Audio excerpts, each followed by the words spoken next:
Shalom, puji Tuhan, berjumpa kembali dari channel ini, Henry Indrawan YouTube. Saya yakin percaya kalau saudara setia mendengarkan dan menyaksikan setiap channel ini, iman saudara semakin dikuatkan. Bahkan kita semakin melekat dengan Tuhan, Allah yang Esa di dalam diri Tuhan Yesus Kristus. Dan saudara, sesuai dengan tema kita mengenai doa. Tuhan mengabulkan doamu. Ya, Tuhan mengabulkan doamu. Namun, kita tidak harus memaksa Tuhan untuk membuktikan setiap doa kita. Karena Dia punya waktu yang tepat. Memang seringkali manusia tidak sabar. Tetapi tetaplah berdoa, jangan berhenti berdoa. Banyak berdoa, banyak kuasa, banyak mujizat. Percayalah saudara. Kita akan belajar dari tokoh Ayub dan juga sahabatnya Elifaz. Sebelumnya, kita awali selalu di dalam doa. Haleluya. Roh Kudus, kami datang kepadamu, sekalipun kami tidak bertatap muka satu dengan yang lain secara langsung, tetapi hadirat Tuhan, kuasa Tuhan sanggup menyelamatkan kami, dan doa-doa kami, bahkan air mata kami selama ini yang kami doakan pasti dijawab Tuhan. Karena di dalam Yesus ada kepastian, ada mujizat. Terima kasih Tuhan, berikan pewahyuan agar kami mengerti. Jelaskan dengan bahasa sederhana. Haleluya. Amin. Saudara, kita buka Alkitabnya. Ayub pasal yang ke-22 ayat yang ke-27 sampai 29. Ayub 22 ayat 27 sampai 29. Jikalau engkau berdoa kepadanya, Ia akan mengabulkan doamu. Amin ya. Dan engkau akan membayar nasarmu. Apabila engkau memutuskan berbuat sesuatu, maka akan tercapai maksudmu, dan cahaya terang menyinari jalan-jalanmu. Ayat 29, karena Allah merendahkan orang yang angkuh, tetapi menyelamatkan orang yang menundukkan kepala. Saya jelaskan maksud dari kebenaran firman Tuhan ini sebelum kita mengetahui bahwa doa saudara pasti dijawab Tuhan. Ya. Saya belajar dari latar belakang Elifaz. Elifaz itu dari putra sulungnya Esau. Dan dia disebut juga dari Edom. Bin Ishak, bin Abraham, yang dilahirkan oleh istrinya bernama Ada, berasal dari Elon orang Het. Nah, Elifaz mempunyai latar belakang yaitu Edom. Mengapa? Karena Edom ini mewakili hikmat yang terkenal pada zaman dahulu. Yang terkenal yaitu narsisme. Apa maksudnya? Dengan usahanya sendiri, dengan kekuatannya sendiri, dia berhasil, dia sukses, dia berjaya. Memang pada zaman itu penghasilan besi atau penghasilan tembaga atau emas, ya, dengan kesuksesannya, kehebatannya, kekuatan pikirannya. Kalau bahasa sekarang disebut dengan filsafat. Tahukah saudara, filsafat itu bisa dibagi dua bagian. Yang pertama, filsafat tidak menentang keberadaan Allah yang Esa. Sesuai dengan firman Tuhan melalui pengetahuan dan juga kebenaran firman Tuhan. Tetapi filsafat juga ada yang menolak keberadaannya Allah yang Esa. Karena dengan filsafat dia ukur Allah. Bahkan Allah pun bisa dianggap tidak ada. Karena kekuatan pikiran, kekuatan kemampuannya, dan lain sebagainya. Merasa hebat, merasa lebih dari segala-galanya. Singkatnya seperti itu. Jadi di dalam kitab Ayub 42 Allah menegur 3 sahabat dari Ayub, Elifaz, Bildad, dan juga Zofar. Tuhan menegur mereka karena mereka berkata tidak benar terhadap hambaku. Tidak benar berkata terhadap Ayub. Kalau kita baca, tidak ada yang salah, saudara.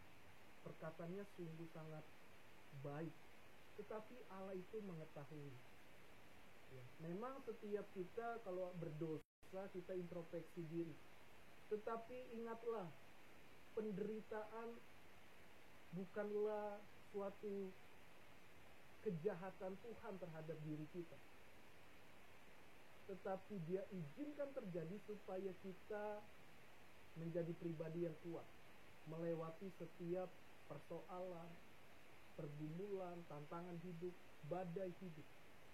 Tahukah saudara, yang dialami oleh Ayub, dalam satu hari Ayub mengalami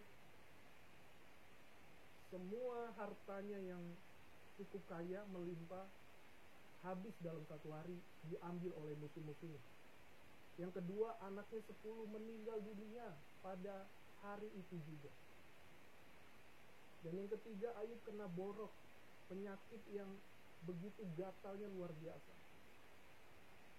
Dan yang keempat, istrinya meninggalkan dia lalu menghakimi, kutukilah Allahmu. Nah, itu penderitaan Ayub yang sangat berat. Tetapi ingat perkataan Tuhan, Tuhan izinkan segala sesuatu untuk memurnikan iman kita supaya bergantung kepada Tuhan Yesus.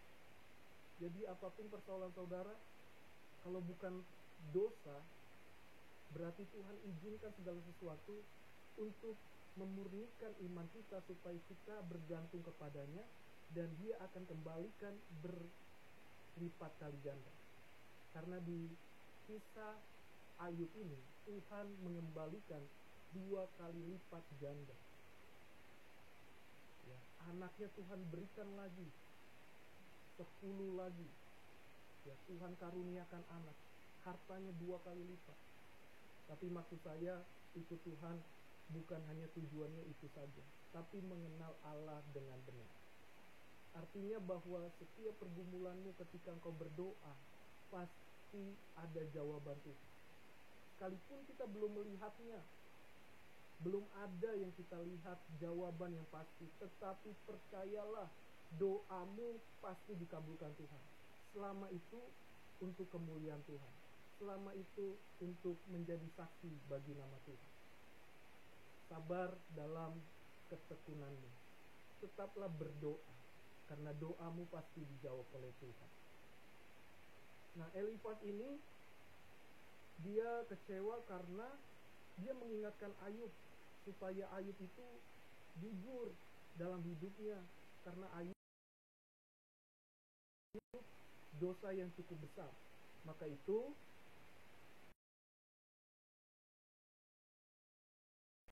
mau menuduh orang yang kurang patut, karena Allah punya kedaulatannya sendiri. Dia maha kuasa. Sekali lagi, kalau kita berdosa, kita berbalik sama Tuhan, bertobat sungguh-sungguh sama Tuhan. Tapi kalau bukan soal dosa, Tuhan izinkan sesuatu memurnikan kita supaya bergantung kepada Tuhan, bahwa semua hidup hanyalah titipan, kita hanya mengelola. Jadi melalui itu kita tekun dalam doa kita. Ingat saudara, filsafat yang digunakan oleh Elifaz adalah kesombongan. Ya. Karena Tuhan mengingatkan kembali dalam kitab Obadya 1 ayat 8. Mengingatkan kembali kepada Edom bahwa ia sudah lengah karena kesombongan, dan menunjukkan ia telah jatuh dalam kesombongan. Jadi jangan sombong. Doa kita yang dijawab oleh Tuhan Di ayat ini dikatakan tadi, ayat 28, apabila engkau memutuskan berbuat sesuatu, maka akan tercapai maksudmu, dan cahaya terang menyinari jalan-jalanmu. Tuhan pasti akan buka jalan, akan dipermudah dengan caranya.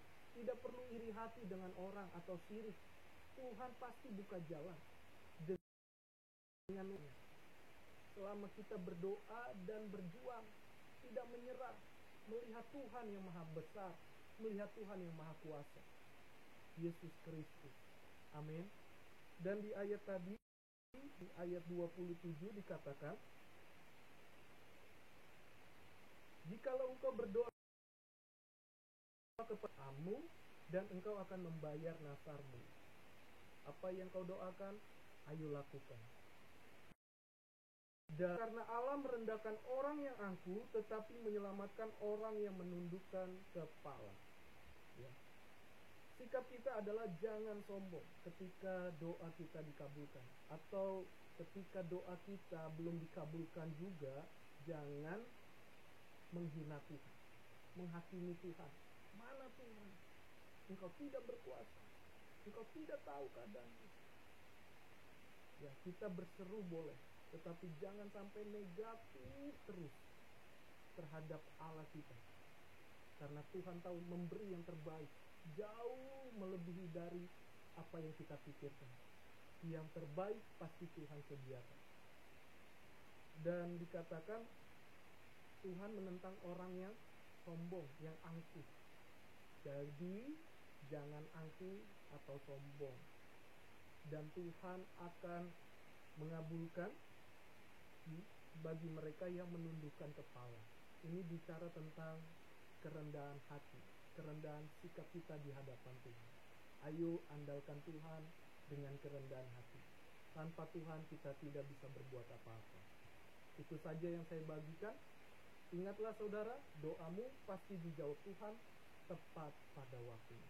Sabar, tenang, biarkan Tuhan bekerja dan mujizatnya engkau alami. Mari kita tutup dalam doa. Terima kasih Tuhan, kami belajar dari tokoh Ayub dan Elifas, supaya kami terus bergantung sama Tuhan. Dan kami tidak mau mudah menghakimi, menuduh orang lain yang kurang patuh. Tetapi biarlah Tuhan yang menilai sendiri hidup kami. Terima kasih Tuhan. Kami percaya setiap doa orang benar besar kuasanya, karena Allah adalah kekuatan kami. Terpuji namamu, dalam nama Yesus, haleluya, amin. Puji Tuhan. Saya percaya saudara diberkati. Jangan lupa dukung selalu channel ini dengan like, comment, subscribe, dan share ke banyak orang, supaya menjadi berkat bagi orang lain. Nama Tuhan Yesus dimuliakan. Shalom, haleluya, bless.